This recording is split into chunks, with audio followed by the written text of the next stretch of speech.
Hello YouTuber, আজকের HTML iframe link সিরিজের দ্বিতীয় পর্বে আপনাদেরকে স্বাগতম। যারা এখনও ওয়েব ডিজাইন বাংলা জেএস চ্যানেলটি সাবস্ক্রাইব করেননি তারা এখনই সাবস্ক্রাইব করুন এবং পাশে থাকা বেল আইকনে ক্লিক করে রাখুন, যাতে আমি নতুন কোনো ভিডিও আপলোড করার সাথে সাথে আপনারা নোটিফিকেশন পেয়ে যান।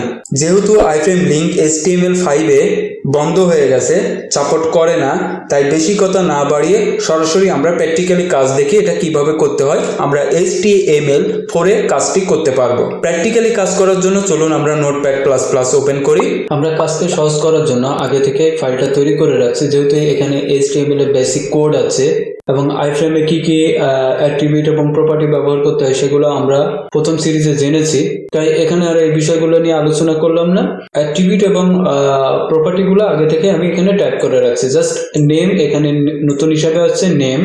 আমি এখানে দ্বিতীয় আইফ্রেমের মধ্যে আমি একটা নেম নামে একটা অ্যাট্রিবিউট নিলাম এবং তার একটা ভ্যালু দিলাম কি আইফ্রেম নামে। জাস্ট এতটুকুই নতুন, আর বাকি সব আগের মতোই। যারা সিরিজ 1টি দেখেননি, আমি উপরে আই বাটনে লিঙ্ক দিয়ে দেবো, ডিসক্রিপশনে আপনারা লিঙ্ক পাবেন, সেখান থেকে আপনারা ক্লিক করে দেখে নেবেন। কারণ ওই অংশটুকু না জানলে ভালোভাবে আপনি এই অংশটুকু কাজ করতে পারবেন না। ওকে, তো এখানে আমরা দুইটা ফাইল তৈরি করছি, একটা হচ্ছে কি লিঙ্ক তৈরি করছি, আর একটা হচ্ছে কি আইফ্রেম। দুইটা আইফ্রেম ব্যবহার করছি।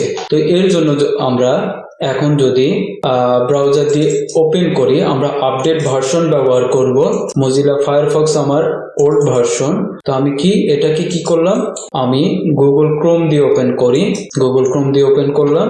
ওপেন করার পরে যদি আমি এখানে ক্লিক দিই, তাহলে এই লেখাটা এখানে চলে আসছে। দেখুন এই ফ্রেমের মধ্যে চলে আসছে। তো আমি এখন কি চাচ্ছি, আমি এখন চাচ্ছি এটা লিঙ্ক। তো এখানে আগে এই ফ্রেমটা আমার এখানে লিঙ্ক হয়ে আছে। কোন ফ্রেমটা লিঙ্ক হয়ে আছে? এই যে এই আইফ্রেম লিঙ্ক HTML, এটাকে আমরা জানি। আমি আগেই বললাম, যারা প্রথম পর্বটি দেখেননি তারা আগে প্রথম পর্বটি দেখবেন, তারপরে এটা দেখলে আপনাদের জন্য সুবিধা হবে। এই ক্ষেত্রে আমরা এখন কি করব, জাস্ট আমি এখন কি আউটপুট চাচ্ছি, আমি আউটপুট চাচ্ছি যে এখানে ক্লিক করার সাথে সাথে এই ফ্রেমের মধ্যে একটা ইমেজ আসবে বা অন্য কোনো কিছু আসবে, একটা ওয়েবসাইট আসবে, আগ্রাম বাগ্রাম যা কিছু তাই হতে পারে। তো এর জন্য ধরি আমি এখানে কি করলাম, আমি 3টা ইমেজ রাখলাম, তাই না? 3টা ইমেজ আমি যদি রাখি, তাহলে আমাকে লিঙ্ক তৈরি করতে হবে কয়টা? 3টা, 2 3। তাহলে আমি এখানে দিলাম টেক্সট 2, টেক্সট 3, HREF। এখানে তাহলে আমাকে কি করতে হবে, সেই ইমেজের ফাইল ধরায় দিতে হবে। ইমেজ যেহেতু এখানে সরাসরি আছে, কোনো ফোল্ডারের মধ্যে নাই, তো আমি জাস্ট এখান থেকে কপি করে এনে হ্যাশ সাইনের এখানে পেস্ট করে দিলাম। পেস্ট করার পরে এটাকে আমি ডিলিট করে দিলাম, ওটার ব্যবহার আমি পরে দেখাবো। এরপরে কি আমি দ্বিতীয়টাকে কপি করলাম এক্সটেনশন সহ, এখানে পেস্ট করে দিলাম দ্বিতীয়টাতে। দ্বিতীয়টাতে পেস্ট করে দিলাম। এরপরে তৃতীয় ইমেজটাকে যদি আমি আনি, তৃতীয় ইমেজটাকে আমি কপি করলাম এক্সটেনশন সহ, এখানে পেস্ট করে দিলাম, সেভ দিলাম, ব্রাউজার রিলোড দিলাম। তাহলে আমরা কি আউটপুট পাই আগে দেখে আসি। জাস্ট আমি যদি এখানে কপি করি, তাহলে কি এখানে আমরা জানি এই অ্যাঙ্কর ট্যাগের ডিফল্ট ভ্যালু কি আন্ডারস্কোর সেভ। তো এটা কি টার্গেট অ্যাট্রিবিউট। তো আমি যদি এখন এখানকে বলে দিই তোমার target equal to double quotation, target কি হবে? তা আইফ্রেমের মধ্যে দেখুন আমরা দ্বিতীয়টিতে একটা নাম নিয়ে রাখছি, নেমের এখানে কি আইফ্রেম, আমরা যা খুশি সেই নাম দিতে পারি। জাস্ট আমি এখানে আইফ্রেমই দিলাম।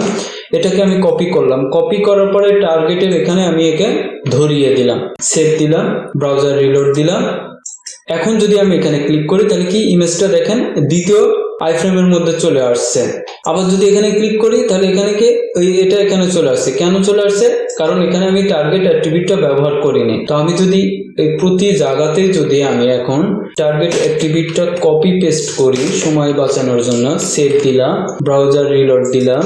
এখন যদি আমি এখানে ক্লিক করি, প্রথম ইমেজ আসলো 1 2, এটা চেঞ্জ করি নাই, 2 3, সেভ দিলাম, ব্রাউজার রিলোড দিলাম। আমি 1 এর উপর ক্লিক করলাম, প্রথম ইমেজটা দেখতে পেলাম। 2 এর উপরে ক্লিক করলাম, দ্বিতীয় ইমেজটা দেখতে পেলাম। 3 এর উপরে ক্লিক করলাম, তৃতীয় ইমেজটা দেখতে পারলাম। তো এইভাবে আইফ্রেমের মধ্যেও আমরা লিঙ্ক তৈরি করতে পারি। আর কি করতে পারি, এর আরো টার্গেটের আমরা যে ভ্যালু আছে আমরা জানি, underscore self, underscore blank, underscore top, underscore parents. তো এখানে যদি আমি আন্ডারস্কোর টপ দি আন্ডারস্কোর টপ সেভ দিলাম, আন্ডারস্কোর হয়নি, টপ দিলাম, সেভ দিলাম, ব্রাউজার রিলোড দিলাম। এখন যদি আমি এটাকে ক্লিক করি তাহলে দেখুন কি এটা সবার উপরে চলে আসছে। এটাই হচ্ছে টপের বৈশিষ্ট্য। আবার যদি ব্যাকে যাই, আবার দেখুন এখানে দিলে কিন্তু হচ্ছে না, কারণ কি এর যে আইফ্রেমের যে ভ্যালু আছে, নেম ভ্যালু আছে, সেই নেম ভ্যালুটা এখানে দিয়ে আছে, দ্বিতীয় তৃতীয়টাতে দিয়ে আছে, কিন্তু প্রথমটাতে আমি কি বলছি টপ, তার মানে কি তুমি সবার উপরে থাকো। তাই এই জন্য যখন আমি প্রথমটাতে ক্লিক করছি তখন সবার উপরে চলে আসছে ইমেজটা। এখন যদি আমি দ্বিতীয়টাকে বলি underscore parents, underscore parents, save দিলাম, ব্রাউজার রিলোড দিলাম, দ্বিতীয়টা দেখুন এটাও উপরে চলে আসলো। এখন দুটার পার্থক্য কি, তেমন একটা পার্থক্য দেখা যাচ্ছে না, তাই না? তো এই দুটার মধ্যে তেমন একটা পার্থক্যও নেই আসলে। যখন আমি প্যারেন্টসে দিচ্ছি তখন সে একটা নতুন ট্যাব নিয়ে সে তৈরি হয়ে আসতেছে, আর যখন আমি টপে দিচ্ছি তখন সে ওই ট্যাবের মধ্যেই আমার ইমেজটাকে সে উপরের দিকে নিয়ে আসছে, তখন আর আইফ্রেমটা থাকছে না। কিন্তু যখন আমি আইফ্রেমের নেম ভ্যালুকে অ্যাড করে দিচ্ছি টার্গেট হিসাবে আইফ্রেমের নেম ভ্যালুকে অ্যাড করে নিচ্ছি, তখন সে কি হচ্ছে আইফ্রেমের মধ্যে সেই ইমেজটাকে রেন্ডার করে দিচ্ছে। যেমন 3 নাম্বারটি, এটা আইফ্রেমের মধ্যে সে রেন্ডার করে দিল। আশা করি বুঝতে পারছি। আপনারা যদি কোনো প্রশ্ন থাকে অবশ্যই প্রশ্ন করবেন কমেন্ট বক্সে, আমি যথাসাধ্য চেষ্টা করব আপনাদের প্রশ্নের উত্তর দেওয়ার জন্য।